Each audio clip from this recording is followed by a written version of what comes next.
Hey boys and girls, my name is Oishi and welcome to another TFT guide video. Today I'm going to be showing you the best compositions for patch 10.9 of TFT. This guide will cover what items you should need and how to build a comp. So without further ado, let's get right into it. Now for the first two comps we're going to be looking at, these are both going to be hyper-role comps that have been dominating the meta.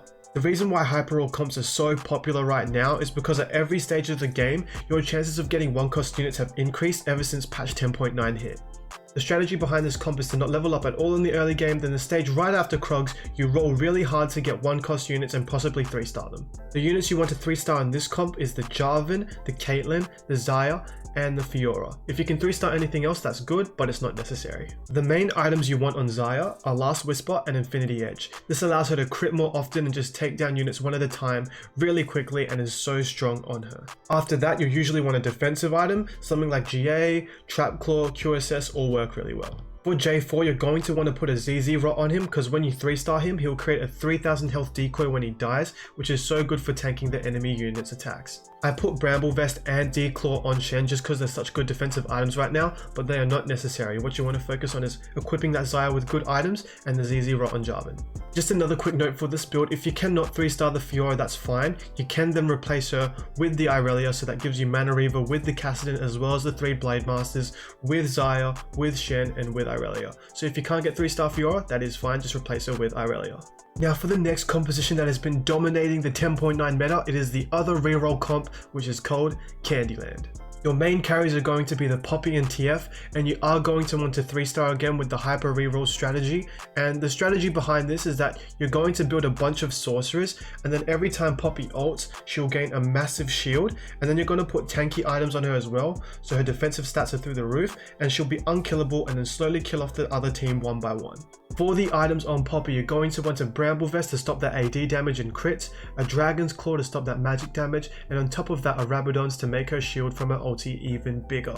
Other items I like to build on Poppy, just in case I can't get the other ones, is Ionic Spark and Titan's Resolve, so if you need a substitute, look out for those. Items I like to build on TF include Shojin and Morello, and then after that you can build any other AP damage item.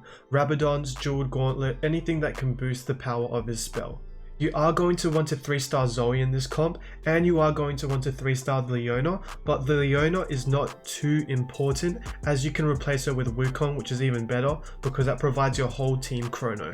If you do have the resources to get a 9th unit in, I would recommend Gangplank. His AoE ulti is huge, does a lot of damage, is upgradable, just really good in the late game. Now for the next build we're going to be looking at, it is Chrono Kale. This build has been really strong in patch 10.9. Also, if you do stuff up Shredder Xayah, you can look to go this build and transition into this, as some of the units that are in Shredder Xayah are already here. So if you stuff that up, feel free to think about that. Now the best items for KO are going to be GA, Rapid Fire Cannon, and Guinsoo's Rage Blade. Now the way this build works is that when KO ults, she gets an AoE auto attack, and that auto attack does a lot of damage, so you want to boost her attack speed. That's why we have Rapid Fire Cannon on her and Guinsoo's. Essentially by the mid game of the fight, she'll be auto attacking so much and just wipe out the enemy team by herself with the Chrono attack speed buff and the Valkyrie damage buff. With the 3 Blade Masters buff on top of that, she's just going to be auto attacking like crazy. You're just going to want to protect her, surround her with some sort of units. I put the Xayah in the back line just in case of Blitzcrank, and then Thresh in front of her just in case of anything from the front. And then you just let her auto attack, do her thing, and then she'll dominate for you. The secondary carry of this build is going to be the Misfortune, and usually you want a Seraph's Embrace and a Morello. If you can get QSS, that's good because it stops her from getting CC'd. But if you can't get Morello, any AP damage items will do, any tier items will do. You just want to ult as fast as possible and then have a lot of damage on her ult. So AP items give her damage and then tier items help her ult quicker. If you can't get the GA on Kale, that's fine. You can always use Trap Claw and QSS. Those are both good defensive items.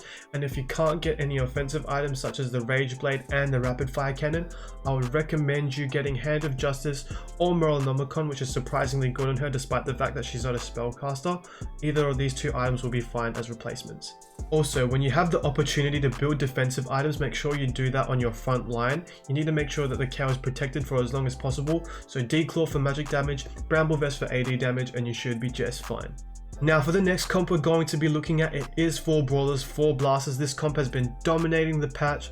So what you're going to want to build is that you're going to want to build the Jinx as your carry. You're going to want to build red buff on her to stop healing. Healing is really strong in this meta, with Celestial Xayah Shredder, as well as the laser printer build being really strong in this patch. So you do need red buff. Also, for the defensive item on Jinx, you can build a GA, a QSS, or a Trap Claw. I prefer a Trap Claw, I think it's really strong right now. And then on top of that, you're going to want Giant Slayer or a Last Whisper, depending on what you can get, but I prefer Giant Slayer. Now, for the second carry of this build, you are going to want the Miss Fortune. Try to build tier items on her, Seraph's Embrace, Spear of Shojin, etc. And then AP damage items, Morello, Rabadons. And then you can always get a defensive item on her, QSS, Trap Claw, and that build should be just fine. Now, there are two things that I want to point out about this comp is one, you always need to make sure the Blitzcrank is near the Jinx so that Blitzcrank can pull an enemy unit that is usually squishy. Jinx can kill it and that will proc her ulti to attack faster. The other thing that I wanted to point out is that you're going to want to put Graves Evolution in this comp. Why? Well, because Xayah has been dominating this meta in the Shredder comp, and Graves can stop her auto attacks with his ulti, which is so strong against Xayah comps, so you're going to want the Graves. The last item you're going to want to build is Redemption, usually on the Cho'Gath. It is a really strong item, heals up your whole team when Cho'Gath dies. It's just really good for keeping Jinx and MF alive. Now for the last comp that I'm going to be mentioning in this video, it is going to be Laser Printer. Essentially the idea behind this comp is that you build 2 cones onto the Sona as well as a Seraph's Embrace. She keeps ulting, and then the effect of the cones allows everyone around her to get mana and they can ult more, especially the Vel'Koz. The Vel'Koz will get so much mana, ult super quickly, and then vaporize the enemy team. Now the hard thing about this build is that there's not many options for Sona's items. You are going to need the cones and you are going to need the Seraph's Embrace. The only substitute you can do is substitute the Seraph's Embrace with another cone, which isn't really that good because you're still going to need tears, you're still going to need Negatron Cloaks. Now when building Vel'Koz, you're going to want the QSS. It stops him from getting CC'd, which is crucial, as if he is CC'd, it stops his ulti completely. If you can't get QSS, then you can build a Trap Claw, however that only stops the first CC, so if you can get QSS, get that instead. On top of that, you're going to want to build any AP damage items you can find. Rabadons works really well, Morello, and Jeweled Gauntlet. Now, if you do get a Spatula, you can build Demolitionist Charge on the Vel'Koz, put in Gangplank at level 9, and then you have 3 forms of AoE CC, the Vel'Koz ult, the Cho'Gath ult, and the Gangplank ult. Since Sona will be spamming her ult so much and giving mana to all 3 of these units, your team will essentially become a CC monster, and on top of that you'll be doing so much AoE damage and you'll become unstoppable. That has been the top 5 comps for patch 10.9, I hope you liked it. If you do enjoy the video, feel free to give it a like, and if you do want updates on my future content, feel free to subscribe. Cheers, and I'll see you in the next video.